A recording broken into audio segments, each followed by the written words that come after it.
keempat, acara kongres luar biasa KLB Partai Demokrat yang digelar secara ilegal oleh Kepala Kantor Staf Presiden Muldoko, yang nyata-nyata membuat kerumunan dengan langgar prokes, bahkan telah menyebabkan terjadinya bentrok fisik sehingga mengganggu ketertiban umum dan mengganggu keamanan di Deli Serdang, Sumatera Utara pada tanggal 5 Maret 2021. Ternyata lagi-lagi dibiarkan oleh kepolisian maupun kejaksaan.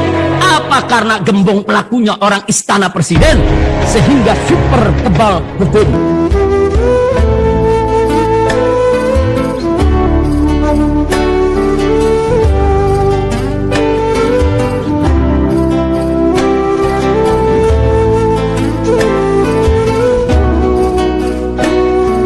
Ingat, hari ini kita kumpul di pengadilan dunia, esok kita akan kumpul di pengadilan akhirat. Siapa adil di dunia akan selamat dunia akhirat.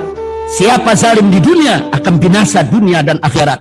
Sekali lagi, ayo tegakkan keadilan dan lawan kezaliman. Selanjutnya, kita langsung masuk bab angka Romawi 1, yaitu pendahuluan. Kepada yang mulia Majelis Hakim, kepada yang tercinta seluruh pengacara tim advokasi saya, kepada yang terhormat semua jaksa penuntut umum, kepada yang istimewa segenap pecinta keadilan. Setelah saya membaca dan mencermati dari balik jeruji sel rutan Mabes Polri, bahkan mendengar pembacaan dakwahan jaksa penuntut umum dalam sidang ini terkait kasus kerumunan Maulid Nabi Muhammad SAW di Petamburan, Jakarta Pusat, maka sebagai pendahuluan, saya terlebih dahulu menyampaikan keprihatinan yang mendalam atas dakwaan jaksa penuntut umum yang penuh dengan fitnah dan tuduhan keji terhadap saya dan para sahabat saya dari panitia peringatan Maulid Nabi Muhammad SAW di Petamburan yang ditahan bersama saya di rutan Mabes Polri, yaitu Kiai Haji Ahmad Sobri Lubis, Habib Idrus Al-Habsyi, Habib Ali Alatas, Ustadz Haris Ubaidillah, dan Ustadz Maman Suryadi. Majelis Hakim yang mulia, ada ribuan kerumunan, ada ribuan kerumunan dengan ribuan pelanggaran protokol kesehatan atau prokes di tanah air sejak awal pandemi hingga kini. Bahkan banyak dilakukan oleh tokoh nasional, mulai dari artis hingga pejabat, tidak terkecuali menteri dan presiden. Akan tetapi kepolisian dan kejaksaan hanya fokus dan serius pada kerumunan Maulid Nabi Muhammad SAW di Petamburan, yang justru kami gelar Maulid di Petamburan dengan mengikuti prokes dan dihadiri serta dijaga oleh TNI dan Polri. Bahkan Satgas COVID-19 DKI Jakarta ikut menyumbang dan membagikan ribuan masker. Kenapa kepolisian dan kejaksaan begitu sigap, penuh semangat melakukan kriminalisasi Maulid Nabi Muhammad SAW? Padahal saat tak terduga terjadi penumpukan peserta dalam peringatan Maulid di Petamburan karena tingginya antusias umat dan spontanitas kerinduan mereka, sehingga tanpa sengaja terjadi pelanggaran prokes, maka saya bersama panitia Maulid mengaku salah dan memohon maaf secara terbuka kepada segenap masyarakat ketika itu, serta sudah membayar denda sebesar 50 juta rupiah. Sekaligus saya membatalkan semua rencana kunjungan silaturahmi ke daerah di seluruh Indonesia karena berpotensi terjadi kerukunan. Dan itu kami putuskan, kami tidak akan turun ke daerah sampai pandemi berakhir. Jadi saya ulangi di sini, Majelis Hakim yang mulia, kami sudah membayar denda 50 juta. Kami membuat rekaman permohonan maaf kepada masyarakat. Kami sudah mengakui salah, bahkan kami batalkan seluruh acara kami se-Indonesia. Nah, kenapa kepolisian dan kejaksaan menutup mata dan membiarkan berbagai kerumunan yang dengan sengaja melanggar prokes tanpa merasa bersalah, tidak ada minta maaf, bahkan dilakukan secara berulang kali, sudah menjadi rahasia umum yang disaksikan dan diketahui oleh semua lapisan masyarakat.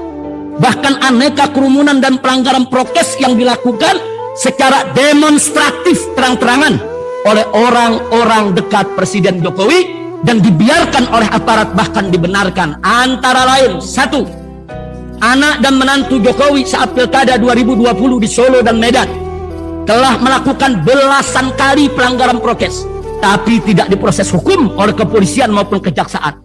Apa karena mereka keluarga presiden sehingga mereka kebal hukum?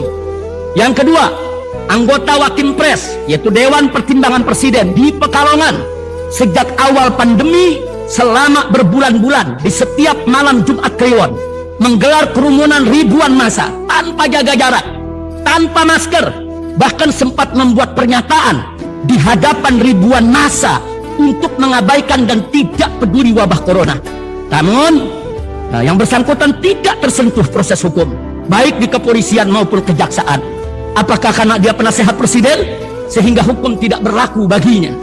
Yang ketiga, sahabat Jokowi, yaitu Ahok, si narapidana penista Al-Quran bersama artis Raffi Ahmad, gelar kerumunan usai menghadiri pesta mewah ulang tahun seorang pengusaha dan pembalap pada tanggal 13 Januari 2021, yaitu Sen Gelail. Kerumunan Ahok CS ini penyelidikannya dihentikan oleh kepolisian dan kejaksaan pun tidak peduli. Kenapa? Apa karena mereka teman presiden sehingga tidak boleh diproses hukum?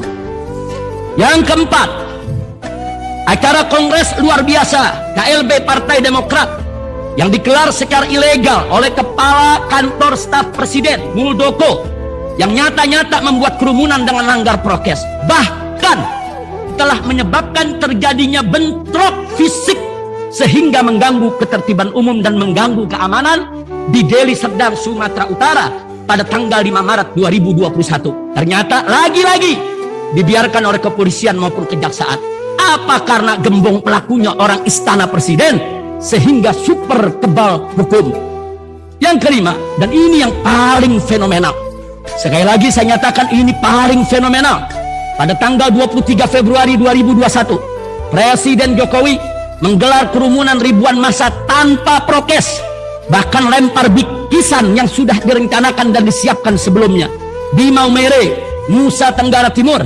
Alih-alih kerumunan Jokowi dan pelanggaran prokes ini diproses hukum oleh kepolisian dan kejaksaan, bahkan masyarakat yang melapor ditolak, serta tanpa punya rasa malu, Mabes Polri langsung menyatakan tidak ada pelanggaran prokes. Kenapa? Apa karena pelakunya adalah seorang presiden sehingga boleh suka-suka langgar hukum secara terang-terangan yang disaksikan jutaan rakyat melalui media massa maupun media cetak maupun media elektronik?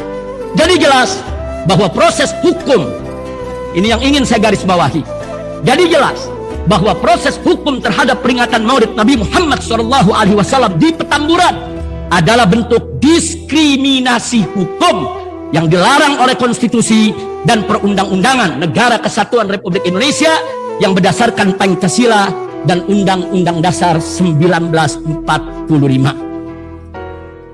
Semoga majelis hakim yang mulia di sini bisa menegakkan keadilan tanpa adanya diskriminasi hukum.